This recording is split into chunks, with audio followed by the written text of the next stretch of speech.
Hi, this is Reagan Carter, and welcome to My Health, My Life, Planned Parenthood's public affairs program right here on WBOK. Do you know the last time you had a regular checkup? If you're flipping through your calendar or just can't remember, it's probably been too long. Or maybe you've never had a checkup, called a wellness, or for women, a well woman visit. This week is National Women's Health Week, a time when women are encouraged to make their health a top priority and schedule wellness exams and checkups and life-saving preventive health screenings. Well woman exams and visits are a critical part of keeping women healthy. Well woman visits help providers learn more about your health and family history in order to help women stay healthy, and it's also a really good chance to make sure that you're using the proper birth control and contraceptive methods that best fit your needs, as well as preventive care and health education related to cervical cancer, HIV prevention, and prevention of other sexually transmitted infections. Joining us for this important discussion is Taslim van Hattum, the Director of Maternal and Child Health at the Louisiana Public Health Institute, which is often referred to as LPHI. Thank you, Taslim, for taking the time to tackle this important issue on this Friday's edition of My Health, My Life. Thanks so much for having me today. Taslim, please tell our listeners about your work with LPHI. Okay, well, a little bit about LPHI. LPHI is a nonprofit organization that works to improve the health and quality of life for all Louisianans. We specialize in bridging sectors and in catalyzing both policy and systems change to improve population health in order to achieve our mission of health for all. So in my work at LPHI, I oversee our maternal, child, and family health portfolio, and we work to support the physical and mental health of Louisiana's women, children, adolescents, and their families. And we do that in a couple different ways. We work on integrating quality reproductive health and maternal, child, adolescent, and family health services into community health center settings and federally qualified health center settings to ensure equitable access to high-quality, whole-person care. We try to establish and develop strong relationships with social service agencies, community-based organizations with really strong maternal and child health programming. And then we work on developing non-clinical programming that supports women, children, youth, and families who are disproportionately affected by negative health outcomes. Wonderful. And Planned Parenthood is certainly really excited to have LPHI as one of our partners. Women should have periodic wellness visits to protect their health. Regular checkups can keep you healthy and help find health problems before they become serious. You can rely on Planned Parenthood for a wide range of women's health services, health education, and compassionate, non-judgmental care. Women of all ages come to Planned Parenthood because they know we provide affordable, high-quality care no matter what. Can you elaborate for us on the importance of annual well woman exams and tell us some of the challenges or issues in Louisiana regarding well woman visits? Absolutely. So I think annual well woman visits are essential. They're a critical service. They include a full checkup. They're separate from any other visit for sickness and injury. Yes. And they really focus on prevention. And I think this allows women a really critical opportunity to improve health by preventing diseases rather than women having to come back to react and treat diseases later. So in this, I think the well woman exams are a really strong, empowering tool provided to us in the form of screenings, in the form of health education, and other services that can really help us make the best, most informed decisions about our bodies and our lives. So that being said, I think there's a great deal of challenges around them. And some of the main challenges that I see around well women visits continue to be related to access. Exactly. So I think despite really great strides with the Affordable Care Act, we continue to see major challenges around this access, including gaps in coverage for many women, the lack of Medicaid expansion, which has really affected many people who lack that coverage, a lack of awareness of these services. Despite the Affordable Care Act rolling out, it's still that education piece of what is available and to whom and how often. And then I think there's a great deal of geographic access issues. Whether you actually have physical access to a facility, which continues to be a great problem we face here in Louisiana. And then the quality of the providers to actually capitalize on this preventative wellness visit. So being able to really use that wellness visit time with a woman to really explore meaningful ways to help them in planning how to prevent adverse health outcomes in the future. Yes, thank you so much for that. You bring up an important issue that we're dealing with here in Louisiana. At Planned Parenthood, we believe that women and families deserve access to care no matter who they are or where they live.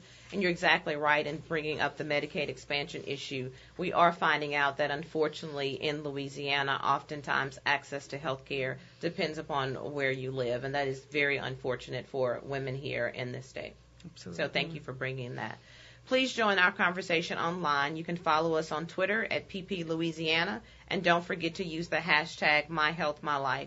Today we're talking about women's health with Taslim van Hattum, the Director of Maternal and Child Health at LPHI. Well Woman visits can provide an opportunity for patients to ask providers that they trust about anything. Nothing is off limits. At Planned Parenthood, our providers have heard pretty much every question in the book. If there's something about your health that keeps you up at night, but you've been scared or embarrassed to bring it up, Planned Parenthood is here for you. And whatever you ask your provider is entirely confidential. Taslim, in your work, how do you encourage women to get over that embarrassment that they may have regarding their health concerns and have real conversations with their medical providers? And why is it so important for women to be honest during those medical visits? So I'm going to even take one step further back and say, I think that although embarrassment plays a really large role in communicating with health professionals, there are even larger issues around access and stigma in accessing health that build up over a lifetime of potentially negative interactions with a health system. And so I think that feeds into our vulnerability and our embarrassment. I think that we feel like we've done something wrong by needing health care. And that, in fact, is incorrect, and the opposite is true. Yes. Right? So needing care is really normal. Prevention should be the absolute norm. And being denied it or feeling shame about it in this day and age, and I think in this country with such wealth and access, is the embarrassing thing that I think we internalize and then feel a great deal of shame and embarrassment over. I think that's then further stressed for women when accessing care, with the potential of being further shamed by a healthcare provider. Yes. And so I think, listen, before the Affordable Care Act, it was estimated that over 50% of all women delayed care because of cost.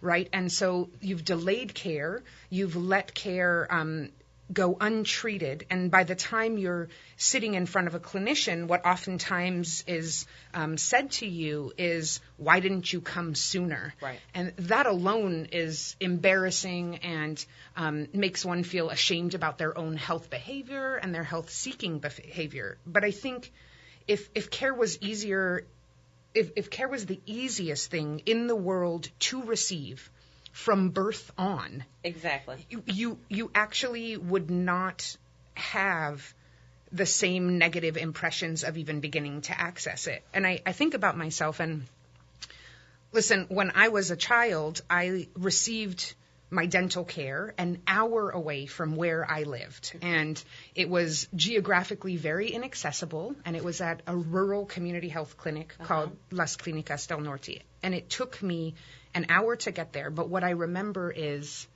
the dentist greeted me with a smile. He had a room full of balloons. He talked to me throughout, and he was deeply caring and nurturing.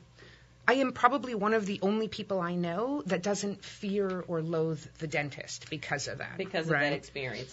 When I have that experience now as an adult where I engage with a dentist that is not so great, I'm like, this is the one-off. Right. This is not the quality standard.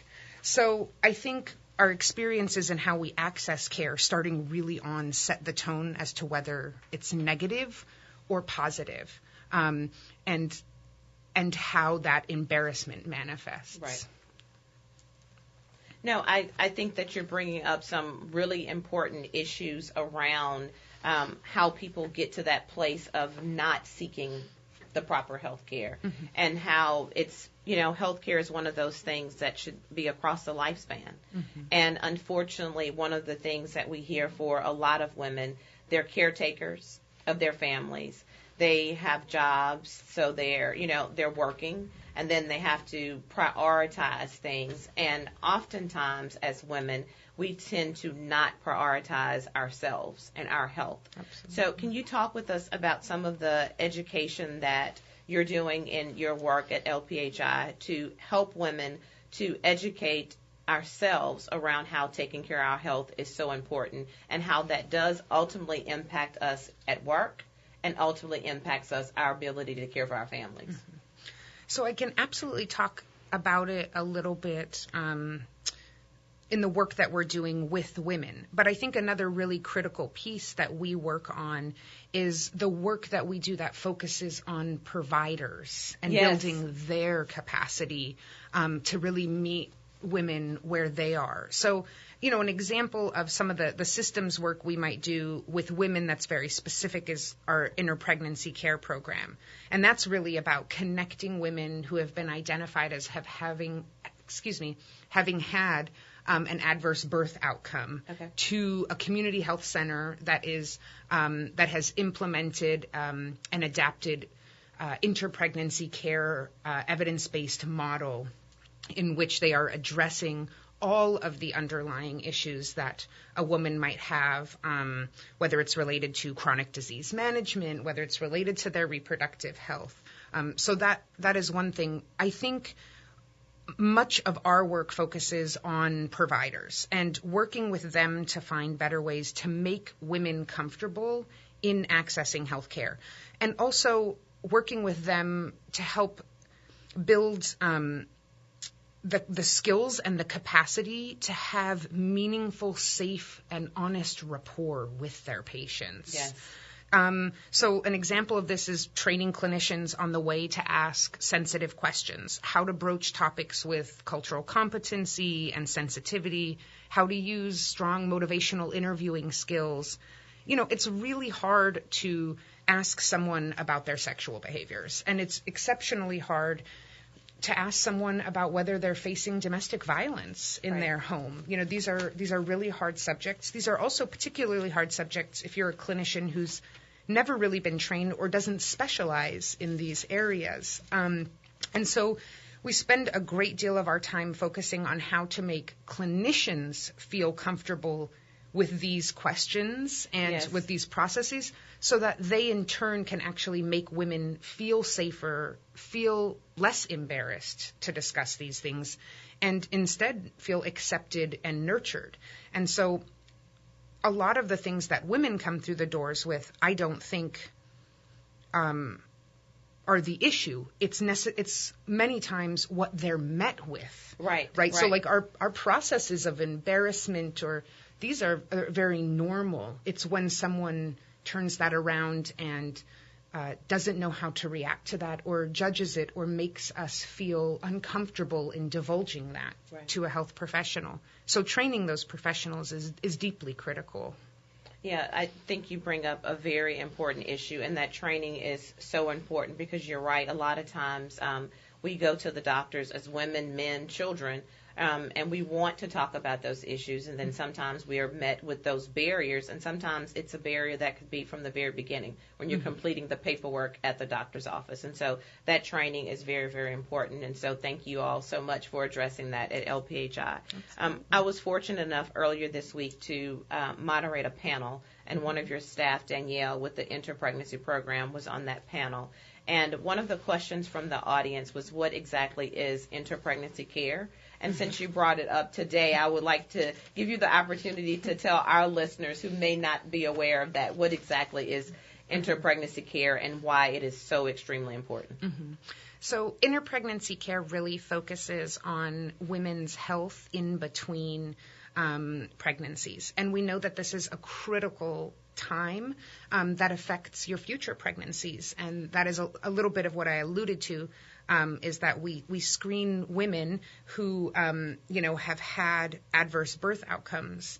But one of the reasons why we've identified that as a screening mechanism is because a woman who has had an adverse birth outcome, it is the single greatest predictor of a secondary adverse birth outcome. So while we have yet to achieve eliminating fully adverse birth outcomes, we're at least trying to develop programming to improve the health of women and children by reducing preterm and low-term birth weight infants born in the greater New Orleans area.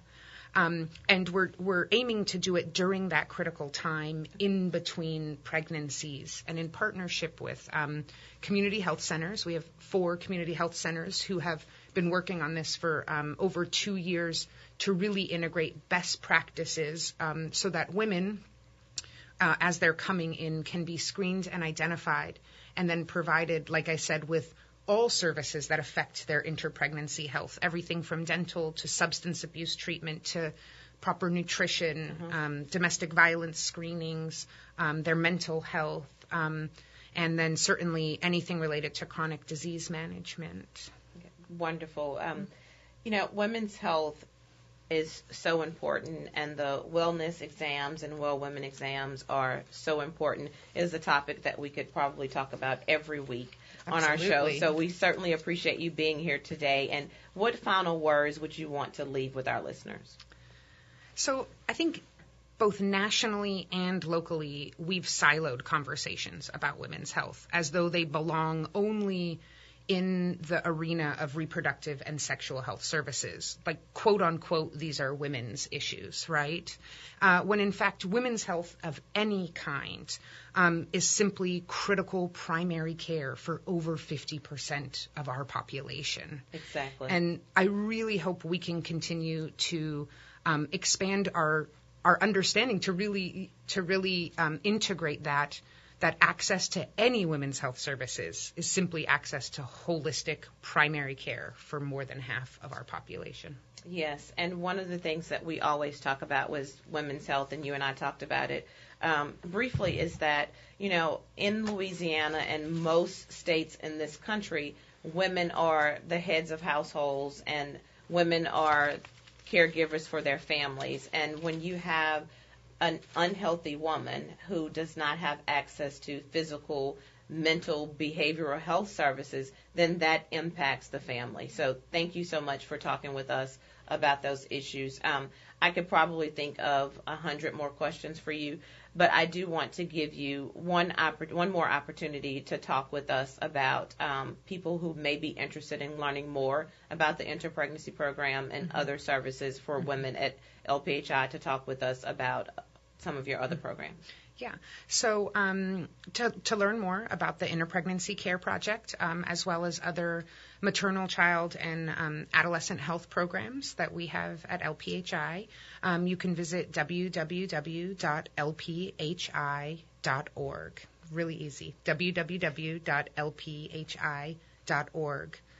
We're located here in downtown New Orleans, and we would love to talk to anybody who would be interested about further preventative health services.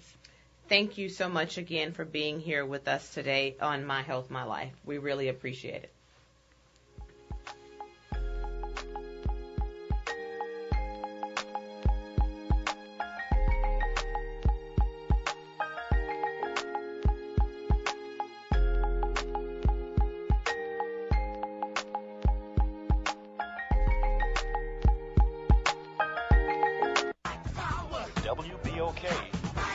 Tune in to the WBOK Open Line with me, Janae Pierre, and the Jazzman right here on WBOK 1230 AM, weekdays 6 to 7 p.m., where you, the callers, are the stars. Call in and voice your opinion. 504-260-9265. That's the WBOK Open Line, weekdays 6 to 7 p.m. on WBOK 1230 AM. Hello, Open Line.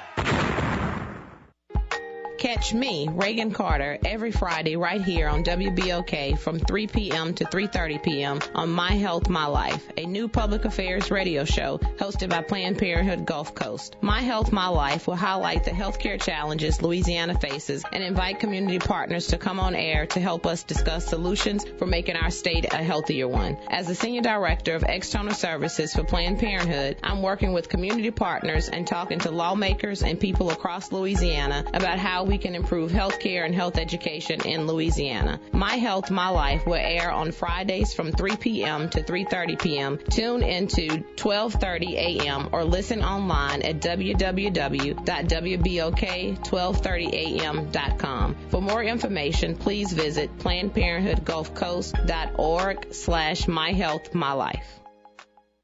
There's a patient by the name of Gregory. Once again, when it comes to culture broadcasting in New Orleans, we set the bar. WBOK, Rhythmic Radio. Only you alone can quench. Every Sunday from 6 to 12. Pick up your phone and let us know what's on your mind. Rhythmic Radio is here to satisfy your desires. That's right, you can find it all from lovers rock and roots reggae to dance hall. Every Sunday from 6 to 12. WBOK, Rhythmic Radio. WBOK, real talk for real times.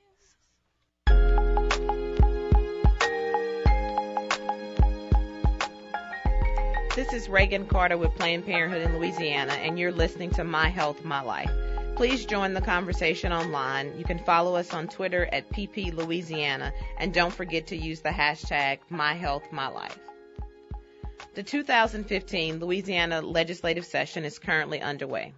Senate Bill 219, known as the Equal Pay Bill, passed the Louisiana Senate and is now headed to the Louisiana House. This bill requires employers, governmental and private, to give equal pay to employees for equal work. It creates a complaint process where employees must complete before being allowed to sue their employer for money in state district court over pay discrimination. The United States Census Bureau data shows that women in public employment earn between 80 and 90 cents on the dollar compared to men.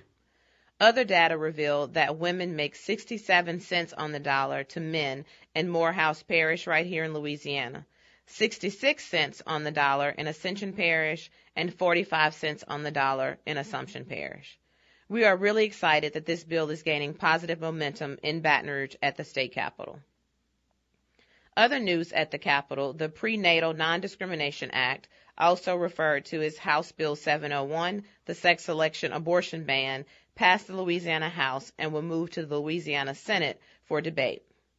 8 states have now enacted laws prohibiting sex-selective abortion, and 21 states and the federal government have considered such laws since 2009. The laws prohibit the performance of an abortion that is sought based upon the sex of the fetus and provide for both criminal and civil penalties in most cases. There is a great deal of misinformation that exists regarding sex selection in the United States. Planned Parenthood is opposed to this bill as we see it for what it is. It is yet another attempt to ban safe, legal abortion in Louisiana. Planned Parenthood will continue to monitor both bills and keep you posted on the latest developments in Baton Rouge. The 2015 Louisiana legislative session closes at 6 p.m. on June 11th. Politicians in the Capitol know that we are watching, and our message is clear. Keep politics out of reproductive health care. We will keep you posted on the latest developments in Baton Rouge and all the ways you can get involved to make sure that your voice is heard. This morning, we held our Voices of Planned Parenthood event at the Roosevelt Hotel. More than 400 guests attended to celebrate Planned Parenthood's work in Louisiana and right here in the greater New Orleans area. We presented the Community Voice Awards to Corrine Barnwell, who has worked with and supported Planned Parenthood in New Orleans from the very beginning for more than 30 years. We also presented the Community Voice Award to Sharon Howard, who is retired from the Office of Public Health as Assistant Secretary and is a local reproductive health care advocate. Thank you to everyone who attended and supported this event. Planned Parenthood is grateful for the help and support from the New Orleans community. It would be impossible for us to serve the community without the dedication and support of our many allies. They include our countless number of volunteers, our faith leaders, our community leaders, the New Orleans City Council, Councilwoman LaToya Cantrell, and of course, all of our patients. To volunteer with us, please email lapublicaffairs@ppgulfcoast.org. Again, that email address is lapublicaffairs@ppgulfcoast.org. Thank you so much for tuning in to My Health, My Life. Join us next week as we talk about sexual health and sex education with Angelita Brown, one of our health educators, and Darius Hughes, another one of our health educators from Planned Parenthood in Louisiana. I'm Reagan Carter with Planned Parenthood, and you've been listening to My Health, My Life. Have a great weekend.